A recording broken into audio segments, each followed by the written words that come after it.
austerity measures have failed Europe. This is thousands of people being unemployed and pushed countless of more people deeper into poverty and deeper into suffering. In order to ensure Europe prospers, we have to abandon austerity measures. But first, what are austerity measures? They are policies taken by a government to reduce its budget deficit during recession, using spending cuts, increased taxes, and selling off of governmental assets. They are imposed by governments and regional banks, but mostly by the Troika, made the European Commission, the European Central Bank, and the International Monetary Fund. And they are often imposed by these austerity measures on these countries. Furthermore, the Troika decides on which sectors to be cut. And nations like Spain and Greece, austerity measures become the conditions for bailout.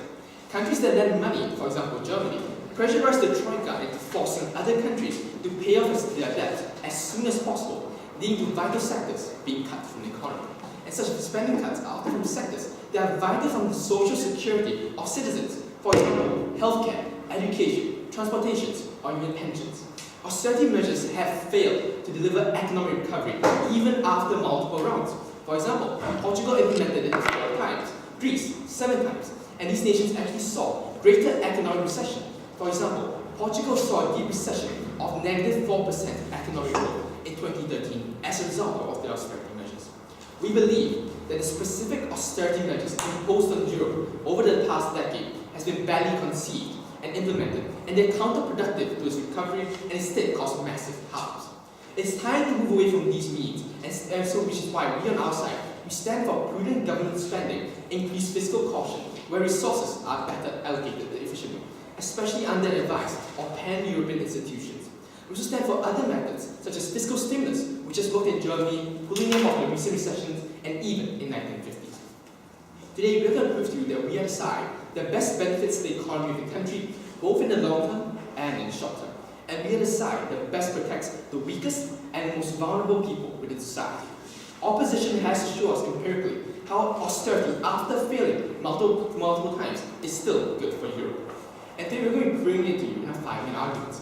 I'll be talking about how austerity denies citizens of essential services, causes capital flight, and deters investors in the long run, and finally, heightens xenophobia to the rise of extremist parties.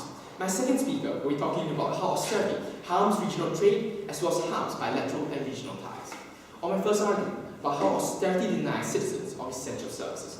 Austerity measures involve the government cutting down on expenditures, and these measures are required to fulfill stringent conditions set by foreign lenders, who are unfamiliar exactly with the social economic conditions in the countries. So when these countries are forced to make drastic cuts quickly, so when civil service pay, social welfare, and essential services are cut, because they're the largest on the government's budget, and hence they're first to be cut. However, on the ground, the people actually depend on such essential services for their daily life, because the private sector either does not provide it, or provides it at a cost that is unaffordable for the most of the population.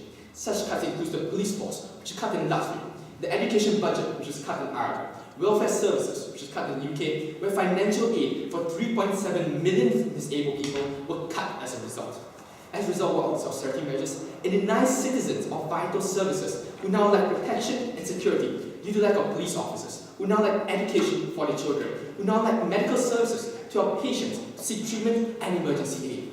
As a result, opposition harms the weakest and the most vulnerable in society, especially the poor and disabled, who are solely reliant on government to provide such services. Furthermore, these people have done very little or nothing at all to contribute to the risky practices that have led to the financial crisis. On the comparative, when you remove austerity measures, you can reduce the pressures on governments to cut vital services. With prudent spending, governments can ensure that essential services are allocated to those who need it the most. For example, Greece in the second set of austerity measures in 2011, I think in a minute, sir, saw a 40% cut in healthcare spending and HIV prevention cut, leading to 200% increase in HIV. But before I carry on, yes, sir. Okay, so what is the incentive for those countries to change their policy if everything is going well? What is the incentive for the people to support such policies? So we see that the countries will have the natural incentive to want to change and implement their policies themselves to ensure the economy grows better and so they can recover from recession in the first place. It's a natural incentive by governments who want to ensure that the economy prospers, but it's the sole aim of the governments. And we're going to prove to you that our methods of natural incentive is far better than those implemented by foreign governments.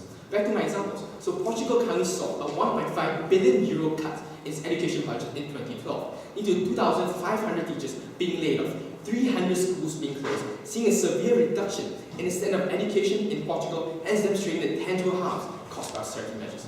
Or my second argument about how austerity measures causes capital flight and deters investors in the long run. When the economy is forced to undergo austerity measures, it sends a narrative out to all businesses that the nation's economy is not doing well. The market is shrinking, you see less profits. What happens? This is a loss of confidence by the private investors and their citizens, who now pull their investments out of the country to go to places where economic growth is better and where there are good business prospects, leading to capital flight in the nation. This loss of capital is significant because you can't reduce the expenditure of the nation and the economy slinks deeper and deeper into a recession, increasing unemployment on the ground.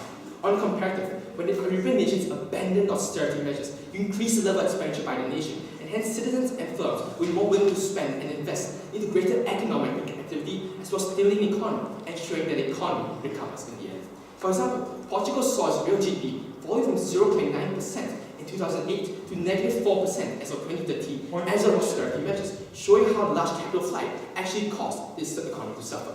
On my final argument, how austerity heightens xenophobia. Under austerity, unemployment increases as the government cuts down on jobs in the government sectors. As people spend less, the private firms lose their revenue and lays off more employees. However, the safety nets are removed in the nation due to spending cuts. This has pushed people deeper and deeper into poverty. More people, both citizens and immigrants, have to now compete for a smaller number of jobs and shrinking resources. What information? No, thank you, sir. Okay, so hence as a result, the increase in unemployment and poverty amongst the populace provides a breeding ground for discontentment as well as frustration to build up society. And when this frustration grows society's terms, they are prone to rhetoric from populist extremist groups who pin the root cause of the nation's problems on immigrants or specific races, citing that they were the reason the rest of populace were unable to get jobs or unemployment in the first place.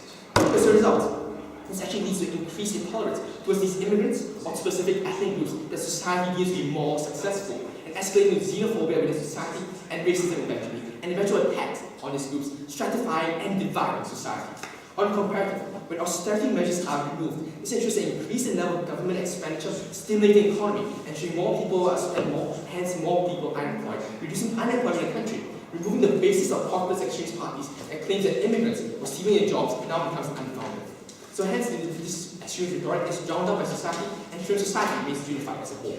We get an example of the Golden Dawn Party, an extremist neo-Nazi group that came to power in Greece, especially after, became prominent in Greece after austerity measures were implemented, because they cite that Jews and the Roma in Greece were the sole reasons for the poor economic performance in the country due to 154 racist attacks in 2012 alone, demonstrating how society can be divided through austerity measures. And because austerity perpetuates poverty, we must